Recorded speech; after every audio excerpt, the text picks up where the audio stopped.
Welcome to this controversial episode of Between the Cracks, the podcast where we do casual conversations around tea. My name is Dart, and today I'm joined by... Hello, it's Derek from One River Tea and Tao Teaware. So today we're going to be talking about pots for in the warehouse and how we can't get enough of them for you guys and how we're working on that to fix that. And then we're going to talk about what tea creators need to be doing in 2024 if they want to be doing this for a full or at least side income to make it successful long term. Derek, what tea we drinking, bud? Today we have a really interesting Shure Dansong Oolong. Dart, have you ever heard of Shure? Nope. I would be surprised. It's one of the 200 different types of cultivars of Dansong Oolong. Shure is Shure minority group, is one of the original peoples that lived in the mountains of Chaozhou in the Phoenix Mountains. And Shure is, an old dynastic gate. And so this is a tea I got from Master Wei. When I got it, it was incredibly roasted. So high roasted, I couldn't even make heads or tails of it. And so now it's February. And so it's been about 6 months since this tea was roasted. And I want to check in on it and see if I should have bought it, if the roast settled into the tea, or if it was just roasted to obscurity. So I know one thing that you and Paul talk about when talking about pu'er is how, people want that fresh tea right off the bush, right off the tree, right after it's pressed. But you guys usually are like, yeah, but it's not really good when people want to buy it. Is it the same with Dansong, or would you say that it just depends? It's exactly the same. It's okay. Fresh tea is usually not the best tea. Sometimes the best teas I've had have been sitting around for 2 years, 3 years, especially these heavy roasted oolongs. There's this bell curve peak of 4 years or so is when it's just really amazing, and then it starts kind of losing some flavors. Definitely give it a rinse.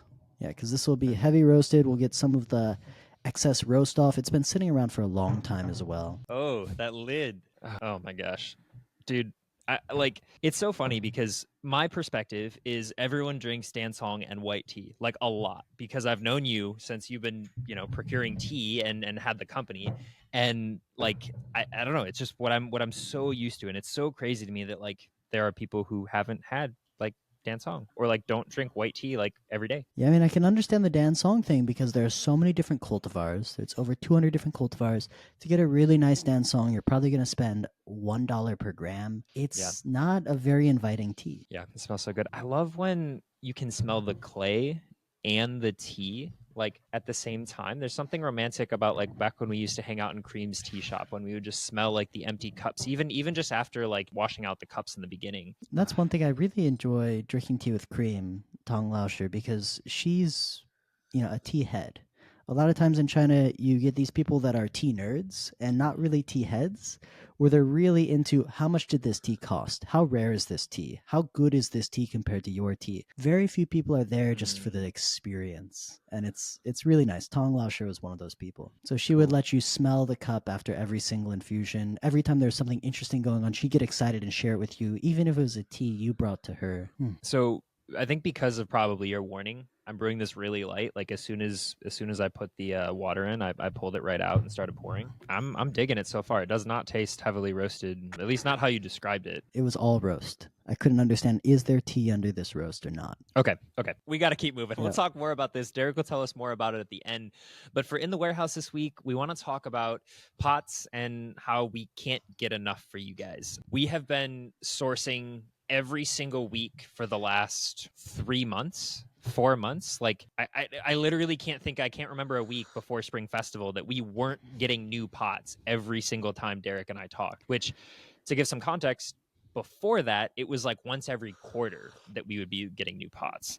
So yeah, no, it's been a weird break, this Spring Festival, where it's what are we talking about? And it's well, everything's on the boat. And how did we get that much teaware onto the boat, though? That's a question in itself, because that was usually previously our hang up. It seems like we've solved it. So last year I kept running out of pots, especially if we went to a festival and things like that. We couldn't get enough. And so before Spring Festival, before the end of the year, and we knew, China's borders were going to close, I talked to Derek and said, hey, maybe we should get a business loan because we just can't get enough pots. And we want to be ahead for the beginning of the year, getting into April when all the tea festivals start up. And, we pondered it for a while. And I mean, I think ultimately now we're seeing like, even with as much teaware as we bought, we still can't keep pots on the shelf. So I think we definitely made the right decision, but it was scary for sure when we first did it. It was scary, and also a lot of the studios we're working with, they're small studios. And, when we tell them we want 30, 45, 60 pots, they kind of freak out as well. And so there's a lot of pressure on both sides of it, where we're kind of meeting our limits of like, okay, like we're either going to need to find a lot more studios or find larger studios. But to be fair, we do have 2 huge orders on the way. So basically we'll have 3 or 4 times what I have right now, and that'll get us through the first half of the year, hopefully. Stay tuned. We have some stuff from Jing to Gen coming in that's really nice. We have some twisted clay from Chinzhou, a couple new pot shapes coming in from Master Huang, a new artist from Chaozhou.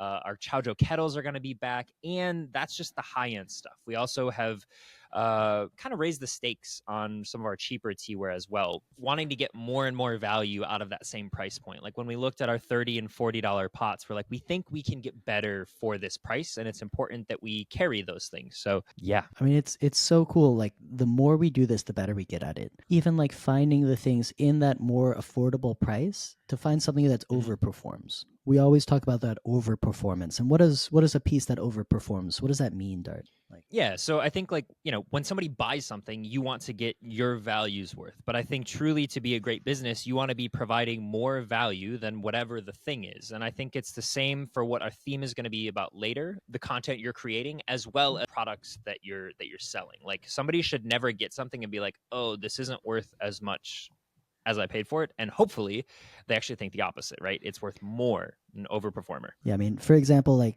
one of my favorite overperformers is this Gong Dao Bei. This is my go-to. It's been my go-to for years now, and it's incredibly affordable. It's not an expensive piece of teaware. It's something that I use in every single session, no matter what other teaware I'm using, and it's just has never ever let me down. I'm still in love with the test tube, but that piece it's very elegant, and I think honestly a lot of times the good glass Gong Dao Beis end up being overperformers. Like I think that's kind of a consistent thing across the board. Like there's a lot of really cool shapes that can be made, really really cost effectively. Speaking of not being able to keep teaware in the house, in the warehouse, what if we sold out of recently? Everything that we dropped last month, and to a Master Huang's pot this month, and then everything else has kind of slowly been trickling off the website. Like we don't have any tea towels right now. I do have tea picks. I'm trying to think we've sold out of a couple Gaiwans, a couple single pots, a couple one-off pots. Yeah, like every couple days I have to go on the website and just like move the sold out stuff down. Just like move it down. I think we have 30 total pots on the website, but 20 of them I think are sold out. So a lot. Yeah, and that's just pots. Like that's not including accessories. Oh, and tea. We don't have any tea. No tea. I'm just remembering the drop recently, the Huang Laoshi drop, the Qingzhou stuff, where it's like we're like, okay, getting ready for the drop, and then it's all of a sudden 2 of the 3 pieces are already sold out before we do the drop. Yeah, and I honestly didn't have time. I haven't even written the email yet to send out to everyone for this month. So good problems. But one last thing with this. Not only do we want to be creating overperformers in general, but just creating like signpost pots, because a lot of what we've been doing is new tea pots, but we're getting a lot of requests for pots that have been sold out now, which is great, but we haven't been thinking about them enough. And so this is going to be a Master Huang style, and like going back to those, making sure we never sell out, that we always have some of those bestseller, our favorite pots from those studios, I think is important for you guys as well. The Don't Make Waves, I love this one. The hot cocoa, I love the hot cocoa. I'm so happy we're getting more in. But the ones coming in will be a little darker. Remember that? Yeah, it's like they came out like even darker than the traditional kind of black that we see. Right. These are some exciting teapots. I'm happy to get them back. And yeah, I mean, they're my go-tos for a long time. All that pot talk out of the way, our theme for today is what tea content creators need to do in 2024 if you want to have a side hustle or a full-time business in the tea industry. And this doesn't just mean being a tea vendor. And actually, one of the things we're going to talk about is I think we have enough tea vendors. We need support. We need other content creators and support for that. If you want to skip ahead and see the gear recommendations for what I recommend to you, if you're a new content creator looking to do high production, go check out in the description. It has the time stamped. But first, I want to look at some case studies, some examples of the point that we're going to kind of make throughout this of what people need to be doing. And there's one specific thing, and if you watch our content, you may be able to guess what that thing is. But let's hop over to Instagram and YouTube and take some looks. On Instagram, we're going to look at 3 different creators: one who does Chinese tea, one who does Japanese tea, and one who makes teapots. So if you don't know him, if you haven't seen any of Jesse's videos, you probably should. He was originally a Chinese comedian. He lived in China for 9 years and then came back and started his tea company during COVID, when basically he thought he was coming home for a week and ended up being home for 2 years. He has over 100,000 followers on Instagram and over 500,000 on TikTok. And he just passed Mayleaf on YouTube, and now he has 150,000 followers on YouTube. Now, not everyone speaks Chinese. Not everyone is a comedian, and not everyone lived in China. But every one of you can be a storyteller. And one of the things that Jesse is fantastic at is telling his stories with nothing but his smartphone. Next, we have NeoTease, who has over 130,000 followers here on Instagram. Oh, look at this cute little Valentine's Day set. That's cute. He does educational videos on what to do with your Japanese tea with a little bit of humor as well, and just kind of going over really what you should do in a quick, succinct fashion. And then finally, we have Will from Bell Hill Pottery. He has 40,000 followers on Instagram, and he just gives a little bit of the behind the scenes of what it's like to be a potter and throw. We always get to see cool videos of him and his dog. Oh, wait, where's his dog? Wasn't his dog just one of those? It's just the cover? Where's the dog? He also gives just great behind the scenes videos of his little greenhouse. He's growing his own tea plants, hanging out with his dog in the fields. But again, just kind of giving us a little bit of insight to his life and his process. I'm sensing a trend here, Dart. As you just said there, all of those were videos, right? You should open up Instagram, which is historically a place to put all your photos, and then you just showed a bunch of videos. Is that the secret? It is the secret. It's more than just video, because I think a lot of people who were on Instagram 10 years ago, a lot of these OG companies, I think, Mayleaf and White 2 Tea and Bitterleaf, these kind of origins in specialty tea selling to the West, a lot of them started with picture. Even some of the newer tea creators are focusing on pictures, and there's this reluctance to switching over to video, as if there's some loss of value and feeling like they need to match the algorithm. Yeah, I mean, it's always us versus the algorithm. I mean, nobody wants to be dictated by what the algorithm wants, right? Yeah, but one thing that I really like, and I'm sure maybe you've never seen one of his videos, but you've probably at least heard of Mr. Beast, right? Literally the biggest single YouTuber of all time. He posits a question and a challenge to basically say, every time you think of the word algorithm, switch it with audience, switch it with people, because that's really what the algorithm wants. They want people to watch your videos. It begs the question, why did we switch to video? It's not because the algorithm wanted it, it's because people wanted it. And the reason that people want it is because you can provide more value in the same time showing a video rather than somebody reading a description with a picture. Yeah, I mean, that makes a lot of sense. Everyone thinks of the algorithm as this some mysterious thing from heaven or something like that, but really it is dictated by the audience. Like, it's not some unknown, it's what is going to generate the most views, what is going to captivate the most people. That is what the algorithm's doing. Right, exactly. And every creator who's made it big, it wasn't overnight. I can think of 3 great examples. Mr. Beast, the biggest YouTuber of all time, it took him 8 or 9 years before he had any sort of traction. What about Jesse's Tea House? He seemed to just come into the tea world overnight. I remember I've never seen anything from him, and then overnight 100,000 followers. What's going on? Yeah, so it did only take him 2 years to grow on Western social media platforms, Instagram, TikTok, YouTube.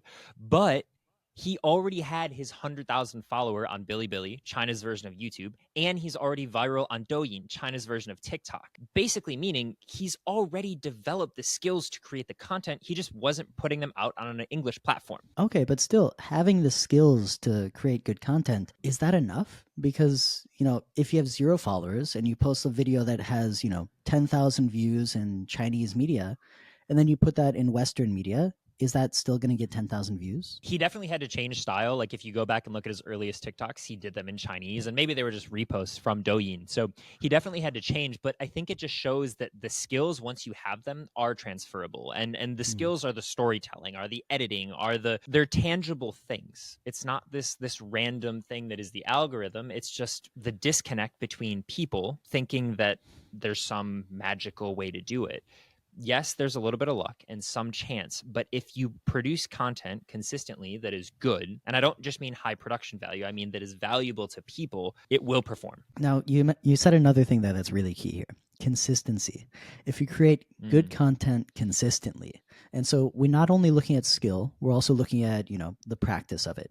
Because I'm thinking of say somebody like Bitterleaf has incredibly nice videos. I love watching all of the YouTube videos, but Incredible. It's been like 2 years since I've seen like a new video from him. Yeah. And I think the one thing, again, remembering the title, what we're talking about is if you're starting in 2024, right? If you're not there yet, Bitterleaf already has 40,000 followers on Instagram. I'm sure they don't want to go viral. They don't have to. But for somebody who's new, if you want to get there, learning video is the way to do it. In fact, my pictures suck. Like my live photos comparatively to my video are not good because I haven't invested the time like some of the earlier tea content creators, because it didn't make sense at the time for me to learn that skill. But your video content is just off the hook. It's so good. And I remember when we first started this, it was not very good, your video content. I'll just tell you right now. Yeah. You had this huge block for social media. You had deleted your Facebook, you didn't have an Instagram, you obviously didn't have a YouTube, and you had this huge block to actually, trying to get into social media again. It was a really, really hard thing for you. Yep. I never cared about social media personally. I found it to be kind of toxic and just bad for my emotional well-being because I would just go on and kind of doom scroll. And so I deleted everything when I lived in China. But it was different coming back as a professional. Like I knew that I was going to do this as a professional. And so instead of hoping, dreaming, wishing like that it was going to be something, I decided to put in the time. And again, we still only have 6,000 followers cumulatively across the 3 platforms, but I think our content's good. We get great feedback on it. People are buying our teapots and they appreciate our content in pots. And I think that's another thing. Like you don't need to have 100,000 followers to be doing it, to be doing the thing, to be on the road, on the path. Yeah, and like we said, there's a little bit of luck, but it's not entirely luck. It's not entirely magic. What you need is that trifecta. You need high quality content, you need consistent posting, and then finally you need that little spark of luck. Exactly. That spark to make it go viral. This was something that kind of blew my mind when I was thinking about consistency and virality. I used to want to have videos that go viral. Now I don't care. And the reason is if something goes viral and someone goes to your channel and there's not consistent content that matches that viral content, you're not going to bring in that wave of followers. You're not going to be able to have that explosive exponential growth. And so for me, I just want to create high quality, consistent video or media in general, right? I mean, stories and stuff like it's all useful, but creating high quality content. And when that luck does strike, when that match hits, go look at our content. It's becoming more and more consistent. We're filling out our YouTube with weekly videos. I try to do a reel almost every single day on Instagram. And so when you go and you scroll, it does all have the same feeling of consistency, not just the actual pattern of when I release stuff as well. And I'm really digging your new long form content, right? I mean, just reposting the reels, like getting reels and getting shorts and everything. Like the YouTube shorts are really interesting to watch and you can just scroll through them. But every now and then when you get a 7-minute video that's all about how to taste tea, I watch the whole thing, just like the cuts, the color, the captivating storytelling. Like you said, there's so much more than just skill, technology. There's that storytelling element that goes into it. It's the whole package. So great job, man. I'm just going to defer to this tea. I have actually a funny story about that going viral. I think I have one video on my One River Tea YouTube channel that has 46,000 views. And from that, I've gotten like 300 new followers. And so now I'm at like 900 followers. But those 300 followers, they're all people trying to make Chinese incense, because that's the video that went viral. It was just one-off video that I was like, oh, this is interesting. I have a friend in Chaozhou who's like a practicing Buddhist making vegan incense. And so I did a quick little video. It took like one day, posted it. And what I found out, it was better than most of the other how to make handmade incense in China videos on YouTube. And so it just climbed in the ranks.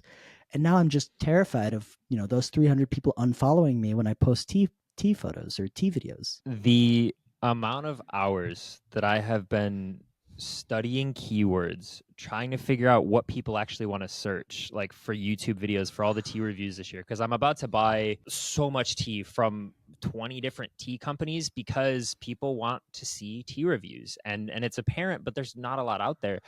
But like the amount of energy that I'm putting in, honestly, I've probably put more energy into this keyword searching than any of the other content I've made in the last 6 months. But I think it's really important. And again, it goes to providing the value that people want to see. I'm doing keyword research because I want to see what people are searching for, what they want to watch on. It doesn't matter what tea I think is interesting if there are cool teas that other people want to see. Now, I recently watched a really cool podcast with Dr. Andrew Huberman and Rick Ross. Oh, sorry, not Rick Ross. It was Rick Rubin. His book on all about creativity. The producer, audio producer, and his main thing was don't think about the audience. Create the art you want to create for yourself. And then if it's true art, then people will follow. And I think it's interesting because sometimes you have to play both sides of it. You can create the art you want, and that's pure, true art, and it's great, and it satisfies your soul.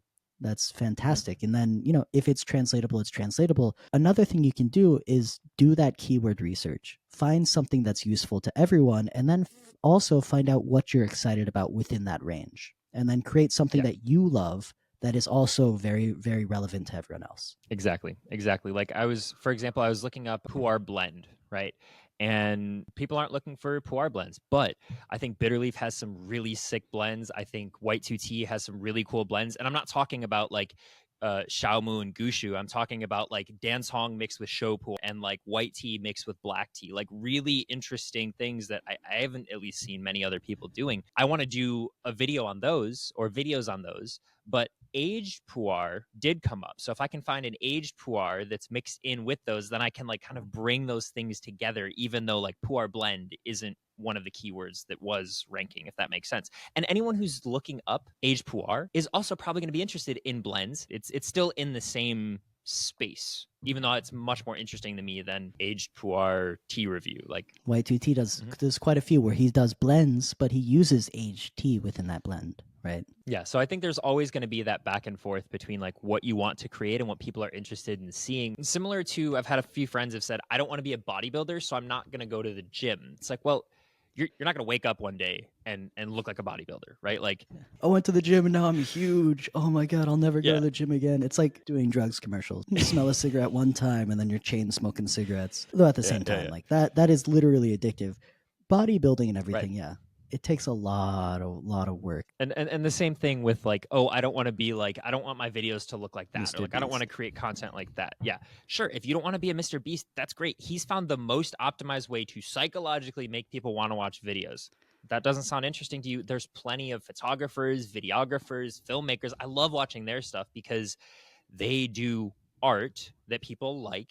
And it's almost the opposite of that, but they've still found an audience who are interested. So you don't have to do that one thing, and you're not going to accidentally stumble into being Mr. Beast. I think the point there, people are afraid of failure, right? They're afraid of trying something that will get the views, not being true to what they actually appreciate and like, and then it failing, and then them feeling like, okay, like I did something that was untrue to myself and it failed.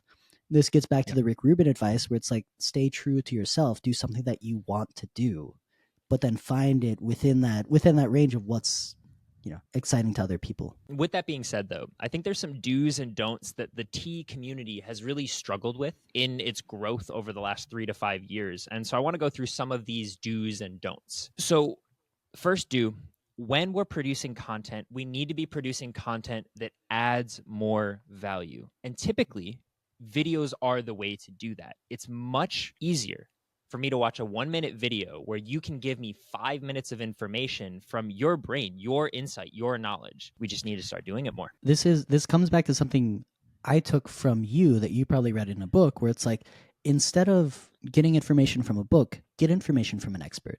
Ask somebody. Have somebody that already knows, and they'll tell you their bullet points of what's the most important things.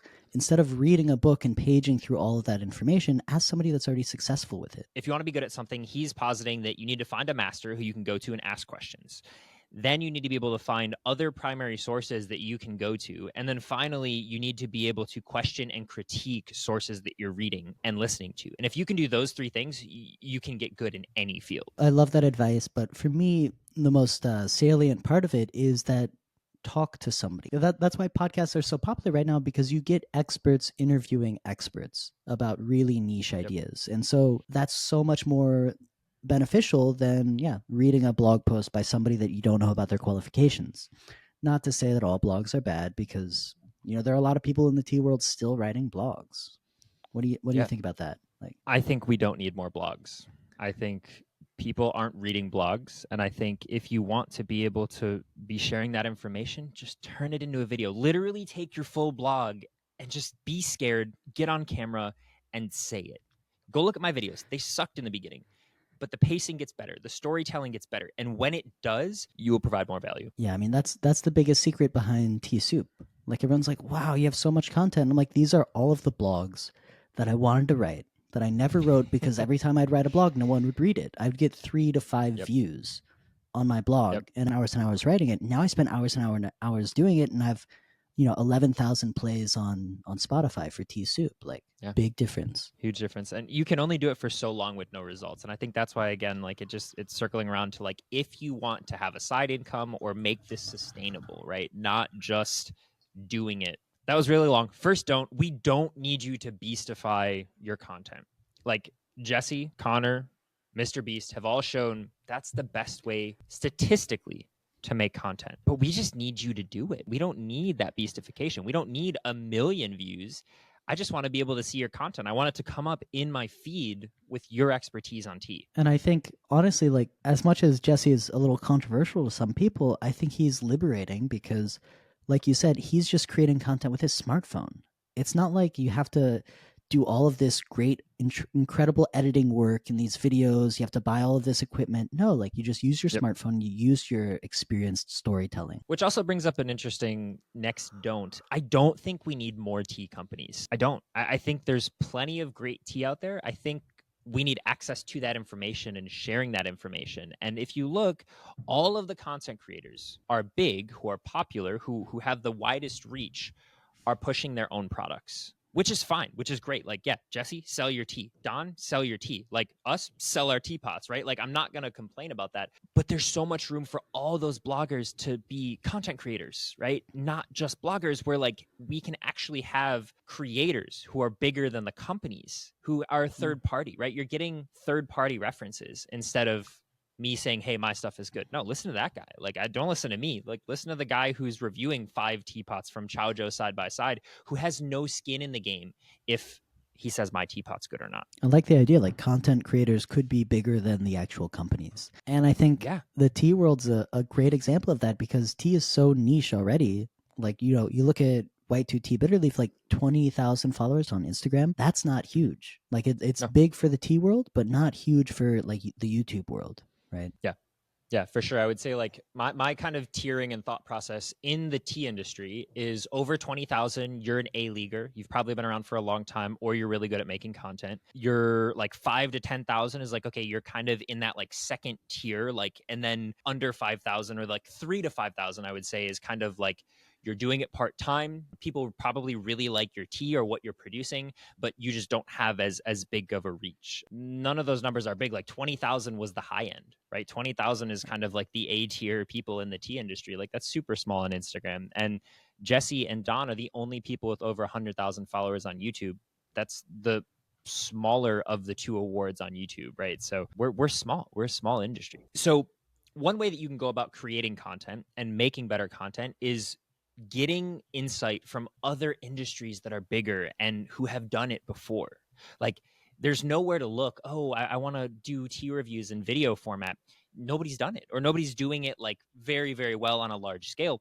So go look at other industries. Like I said, I love photo and video, like photography and videography now, because I like doing this. I like a high production style of content, and they're so good. Like, they give me all of those questions, all the things that I want to know about a new camera, a new lens. They answer those for me. And if we had people doing tea reviews who could do that, that would be great. We just need people to know how to do that. It's so amazing. Like you said, there's so many examples of this. It's not like you're in the dark, right? You could literally look up a review for anything.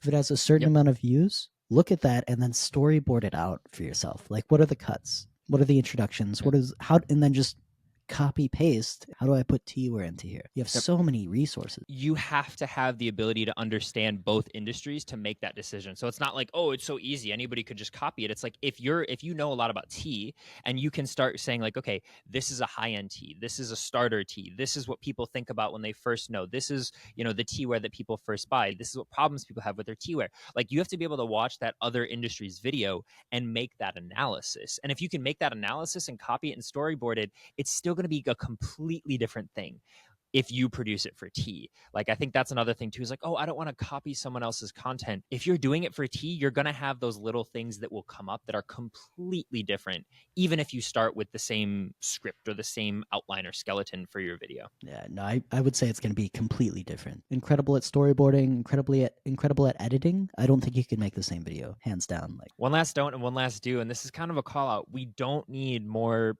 30-minute talking, no editing, no development or learning like through your video process. Like you got to get better with everything you produce. Like every single thing, just one thing. Just try and get a little bit better at one thing, whether it's color grading, whether it's audio, whether it's story. There's so many things to get good at. And again, we'll talk about production in a second. It doesn't need to be on an expensive camera, but you just have to get better at some component of it. And then finally, we do need more tea professionals, but it doesn't need to be tea vendors. It can be content creators. It can be influencers or YouTubers, whatever you want to call it. It just needs to evolve. Yeah, no, I think like what you said there, like that 1% better, just getting a small amount better, just pick one thing and slowly do that better and better. For example, like you just started doing color grading recently, right? Like a month ago. My friend from Bolivia said that he's been watching our videos and he's like, your partner's color grading is incredible. You can already tell the difference, right? You can already see like how you're color grading it. Yeah. I appreciate it. And then I also saw another video recently, like the travel set. How long is that video? Is it like 5 seconds? Yep, 5 seconds. How many cuts in that? 7 it's gotta or be 8, over 12. I think. Yeah, no, it's just like 5 seconds, like more than one cut per second. Like I feel like that's kind of intimidating to people, but at the same time, like it's very captivating. I think you looped the video twice just because it was so short. So let's pull it up, and there's actually a story about that. Cool. So here's the video. Let's see if we can count it. Hold on.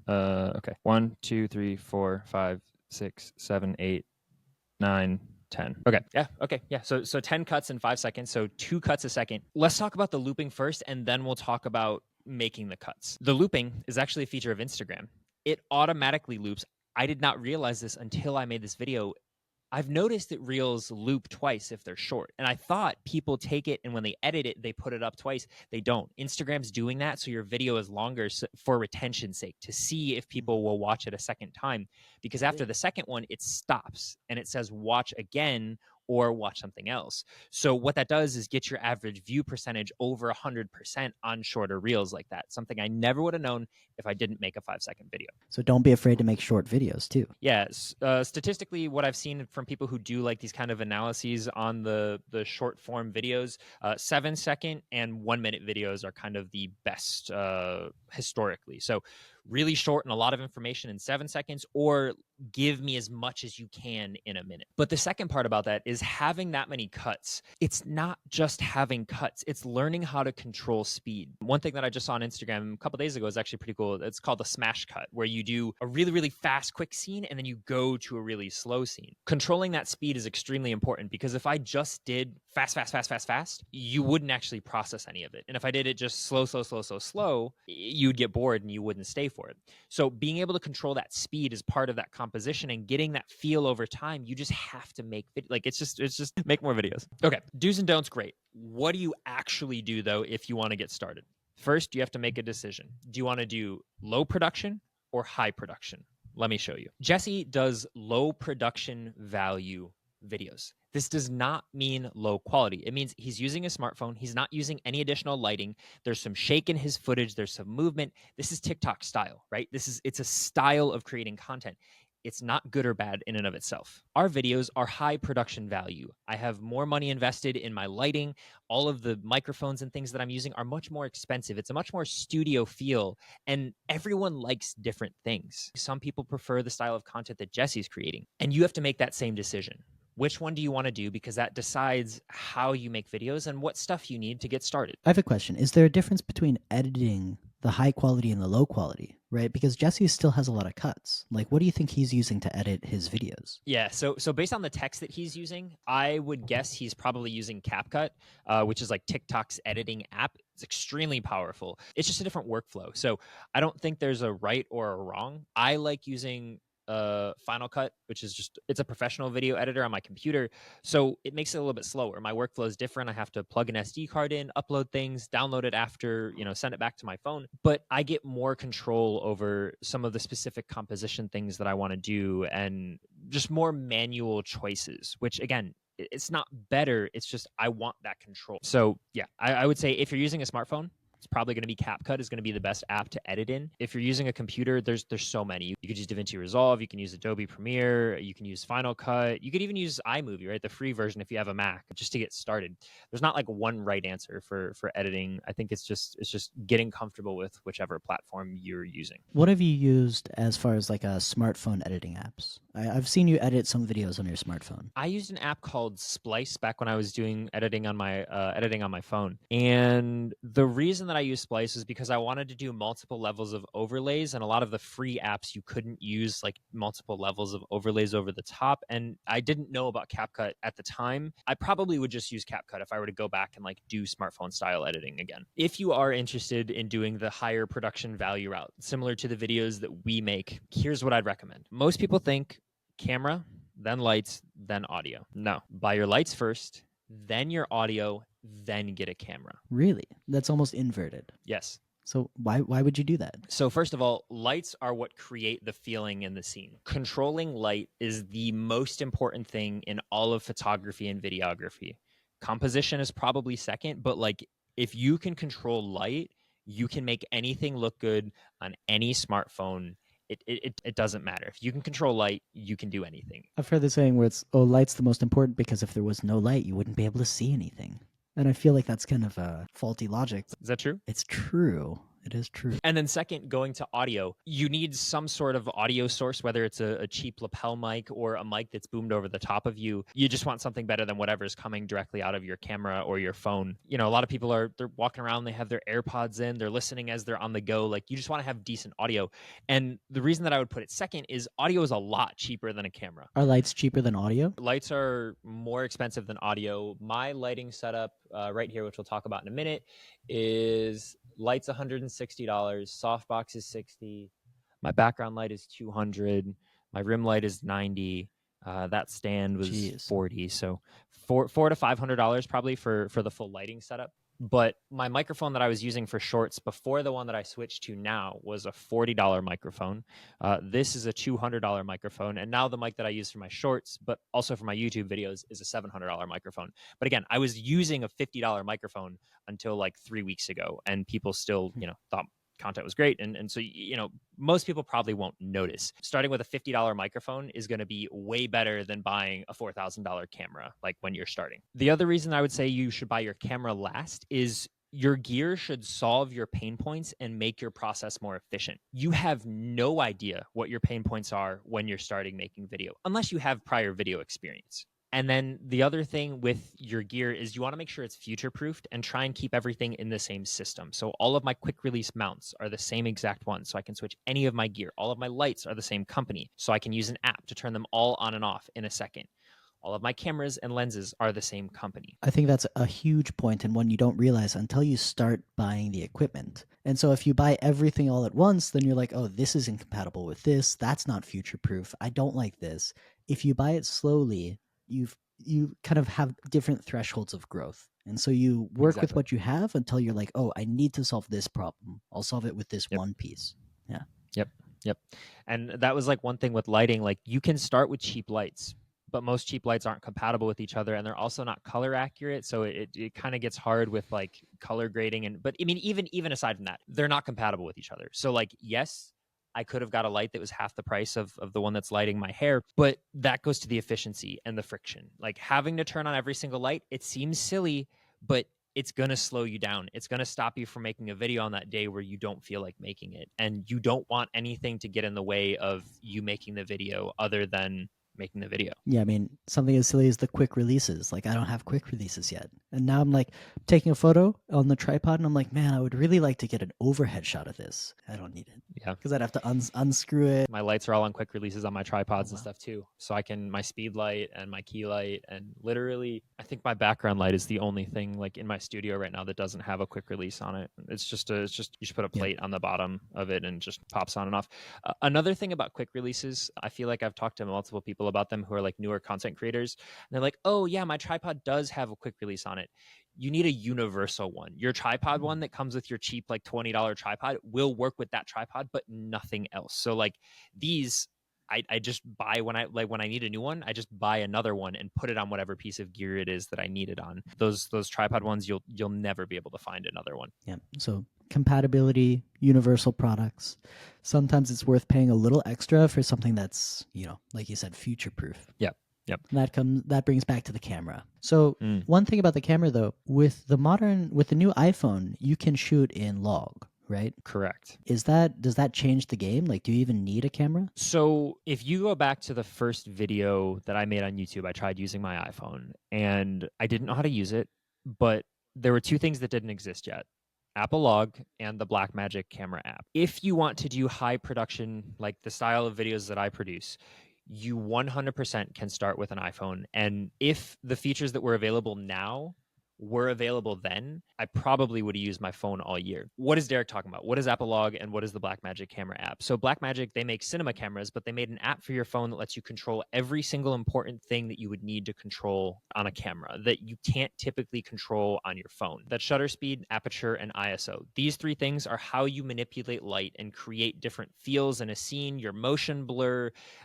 I'm not going to get into it, but being able to control all three of those things gives you the fundamentals to be able to start manipulating, controlling, and understanding how cameras work. If you get a $50 mount for like a little handle on your phone, you can just mount it on a tripod and boom, you're ready to go. There's also free conversions for color grading. So basically, when you shoot in log, everything is going to look gray. And the reason it looks gray is it compresses all the color down so that you can stretch it back out and have more information when you're doing anything, when you're done shooting the video. It's a pain to do when you start, but there's free conversions where you just basically drag it over the top, boom, and it brings it to looking like normal.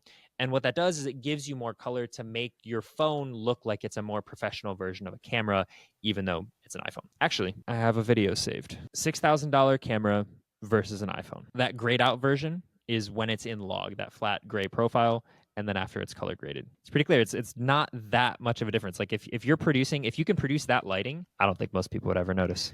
Yeah, especially without comparison. With the comparison, you can notice, you can see the skin tone's different. There's more color available on her face. But yeah, if you don't have the comparison, it looks great. So yeah, if I was restarting today, didn't have any of my gear, I definitely would start with the iPhone 15 Pro, use Apple Log, use a free conversion tool to get that color back, and start with that. So that puts the camera at the far end of like what you need first. For the rim light, I would use this little guy. It's the Amaran or Aputure MC, and it just lights me up like that. For the background light, you could either do the T2C, which is this one, or the MC Pro, which is just a much more powerful version of that one. They're both the same price, but it's just going to be different. If you use the MC Pro, that one would go behind where you're sitting. And if you're using the bar, then you need a big light stand to put it up and make sure it's shooting behind you as well. So the MC Pro is honestly probably easier and what I would recommend to start. And that's also through Amaran? I think the MCs are actually branded through Aputure, which is the parent company, like the professional film line, but it's the same thing. The MC is $90 and the MC Pro I think is $190. But this is why you can control everything from a single app, right? Yep. And so it's like, you date the light, but you marry the brand. Other than that, for lighting, you just want to think about if you're interested in doing these beautiful like stop water shots, you're going to want a flash. It's going to be the best way to do it. You could use the same light for your flash or a different one. It's really up to you. And honestly, lights are getting cheaper and cheaper. I picked up my flash for $100, which again, compared to previously where they were $400 or $500 is pretty great. For the camera, ZV-E10. Like ZV-E10 is such a great starter camera. It's small. And the reason that I went with Sony is they're video focused. For color, there's a lot of people who still go to Canon.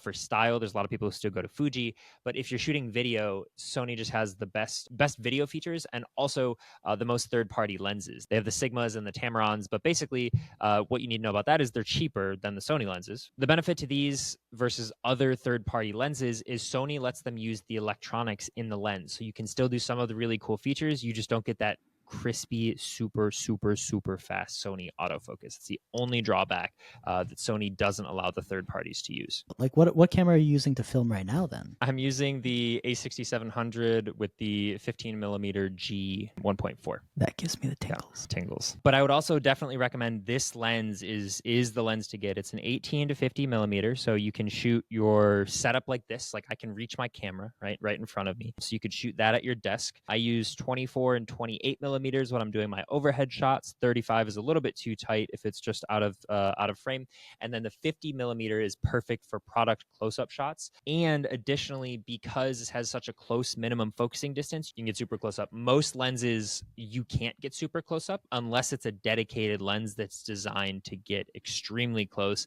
like a dedicated macro lens like Derek has. This isn't a full frame camera, right? And so the 50 millimeters that you can get here is equivocal to what, 80 millimeters? An 80, yeah, it's like an 80 or 85, something like that. Which is, yeah, I have the Fuji X-T4, which that's my go-to camera for photos.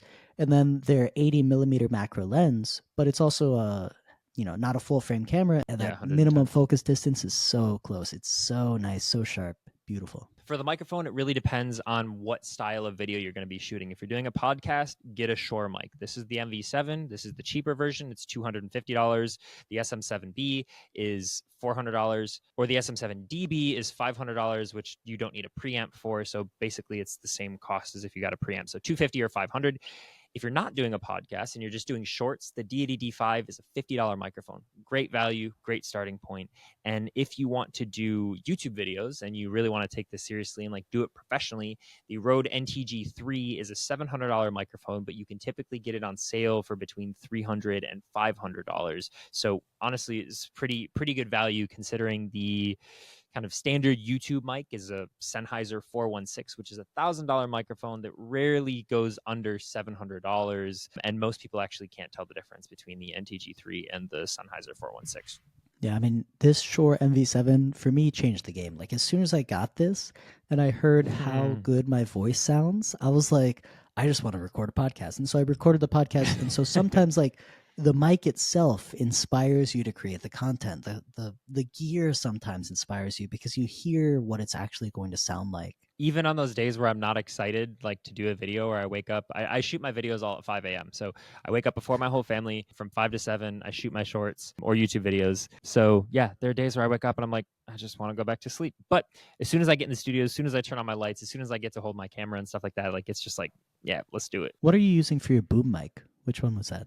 That is the Rode NTG3. Rode NTG3. Okay. I would recommend a boom mic. So there's a microphone right here, right out of frame. I would recommend a stand for that, which I'll also link down below, that can hold literally everything. My camera, my light, and my microphone are all sitting on this stand. But I recommend booming it over putting a lavalier mic on because it just makes the process one step slower. Putting the lavalier on. You have to tape the mic. Yeah, you have to tape it on or clip it on. If you touch it, if you like having it boomed and just out of frame, it just works so much better. And then it's also like podcasts, like unless you're doing a podcast and you need that really, really good audio, get this big ugly thing out of the way. Although honestly, they're making them prettier and prettier. All right, so now the moment I'm sure everyone's been waiting for. Talking about this tea, is it good or is it bad? This was the question mark tea that was over roasted. We just drank it through the entire session, and let me see. Dart, what do you think of this tea? Yay or nay? I'm going to say nay. Ooh, why is that? So it's only a comparative nay. I've drank your other dance songs, and a lot of times, like my whole mouth is like lit up with just flavors and aromas, and I'm like really tea drunk. This, it tasted good. I still have a little bit of lingering taste. Got, 5 or 6 steeps out of it, which is, pretty consistent. It still smells good in the pot, but just like compared to other ones that I've had, it just didn't punch as hard. And I don't mean flavor, I mean sensation. Like the sensation wasn't as sensational, but it also wasn't bad. My stomach didn't hurt. I don't have a headache. Like it's just compared to the other teas that we've had, the other dance songs that I've had, I would say this is a mid, but like if I had to pick I would say nay. I mean, that's right on with my assessment too. Great job. So yeah, it comes from Master Way's garden. So like the tea quality is really good. I think though what happened is that it was over roasted because it was too wet when it was picked. Well, in 2023, in the spring of 2023, it was raining almost every single week in the Chaozhou Mountains. And so as a result, some of the teas had this shui wei, this water flavor, and were really weak. And as a result, kind of to compensate for that, I think he over roasted it to kind of increase more flavors. And like you said, the flavors were kind of there, but it didn't have that depth, didn't have that kick, that interest. And so yeah, I'm happy I passed on this tea. Also, I'm brewing it in one of Zhang's pots, and I typically like if I'm brewing a dance song in one of like specifically the Sunken Treasure or the Whale Song, my mouth is like lighting up with like that metallic minerally. Like I got none of that, and I don't know if like every dance song needs to have that, but like I definitely missed it in the steep. With Wei, I think I had over a dozen of his teas, and then I picked 2. Still smells good because I want every one of those teas to be that overperformer, that banger. Yep. Anyways, I'm brewing out of the apple pie teapot, which like for me it just pours so well. It works so well with this Dansong oolong. I absolutely love it. This is one of the original ones, right? Mm-hmm. Yeah, it's one of the Gen ones. Do we have more of these on the way? I think we have 4 or 5 apple pies in stock, maybe 20 on the way. I don't remember, honestly. Maybe, I don't remember. Yeah. We'll see when it gets there, which it should be soon. Yeah, I think 5 days for the first order. If it cleared customs. I didn't check it if it cleared customs. Man, we're already over an hour in this recording, so yeah, let's wrap it up.